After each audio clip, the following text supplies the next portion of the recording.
Ayum Prista dari Perkumpulan Samsara. Di video kali ini, aku akan membahas mengenai aborsi lebih lanjut ya.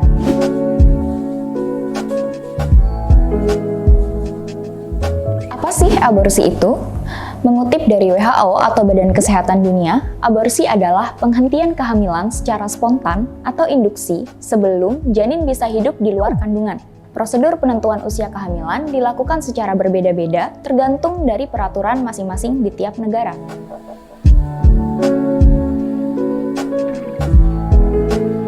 Nah, di Indonesia sendiri, aborsi dilihat melalui kacamata kerangka HAM dan kesehatan publik. Menurut PP 61, aborsi adalah pengeluaran hasil konsepsi pada setiap stadium perkembangannya sebelum masa kehamilan yang lengkap tercapai yakni 38-40 minggu atau pengeluaran hasil konsepsi sebelum janin dapat hidup di luar kandungan yakni berat kurang dari 500 gram dan kurang dari 20 minggu. Secara lebih rinci, pasal 75 Undang-Undang Kesehatan meregulasikan bahwa aborsi dapat dilakukan pada kehamilan yang berumur kurang dari 6 minggu dihitung dari hari pertama haid terakhir kecuali dalam hal kedaruratan medis.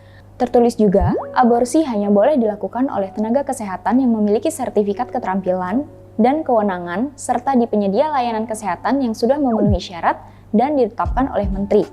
Selain itu, aborsi harus dilakukan atas persetujuan ibu hamil yang bersangkutan dan suami, kecuali pada korban perkosaan. Sayangnya, peraturan tersebut tidak sesuai dengan fakta di lapangan. Kenyataannya, banyak individu yang tidak menyadari bahwa dirinya sedang hamil sebelum 6 minggu atau 40 hari. Dalam kasus korban pemerkosaan, melakukan tes kehamilan sesegera mungkin dapat menjadi tekanan dan trauma yang lain setelah kekerasan yang dialami. Praktik dari peraturan yang sudah ada pun belum menunjukkan tersedianya layanan yang jelas dan dapat diakses untuk korban kekerasan itu sendiri. Di sisi lain, perspektif dalam penyelesaian kasus kekerasan seringkali tidak memihak dan bias. Hal ini membuat banyak korban kekerasan enggan melaporkan kasusnya dan lebih memilih untuk menghentikan kehamilannya saja.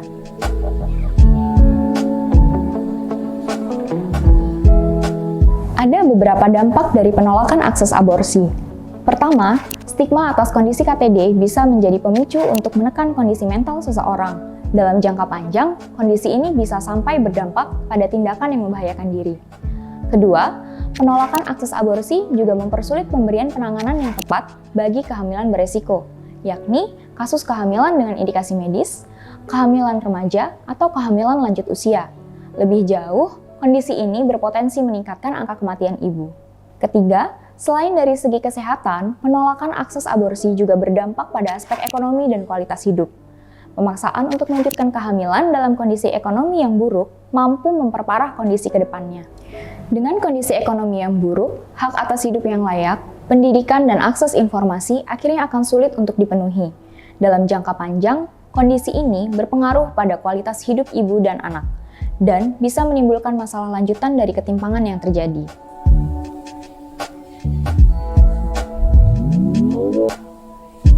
Nah, ada beberapa cara yang bisa dilakukan untuk membantu menghilangkan stigma aborsi. Pertama, penting untuk menyadari bahwa setiap orang punya pilihan atas tubuhnya. Setelah kesadaran tersebut muncul, penggunaan kata aborsi bisa dinormalisasikan dalam lingkup komunikasi atau diskusi kesehatan reproduksi. Langkah ini perlu dibarengi dengan mencari fakta-fakta aborsi dari sumber yang terpercaya. Dan jika sudah memiliki informasi tentang aborsi, jangan segan untuk membagikan mulai dari lingkungan terdekat.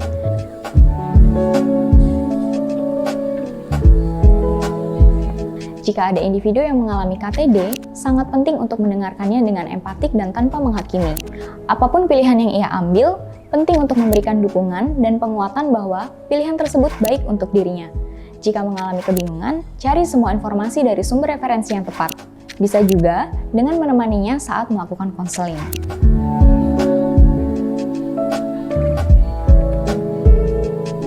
Saat aborsi menjadi pilihan solusi, ada beberapa hal yang harus dipersiapkan. Langkah pertama adalah memahami situasi yang terjadi. Kemudian, perlu untuk mengumpulkan informasi yang dibutuhkan sebanyak mungkin. Penting juga untuk mencari support system seperti teman, pendamping, atau orang terpercaya untuk melewati situasi tersebut. Nah, jika diperlukan, lakukanlah konseling dengan konselor. Setelah aborsi dilakukan, dapat melakukan pengecekan kembali terkait kondisi diri, serta konseling untuk pendampingan pasca aborsi jika diperlukan. Aborsi merupakan pemenuhan hak kesehatan seksual dan reproduksi. Oleh karena itu, negara perlu menyediakan layanan aborsi yang aksesibel. Bagaimana menurut kalian? Tulis di kolom komentar dan jangan lupa bagikan info ini ya.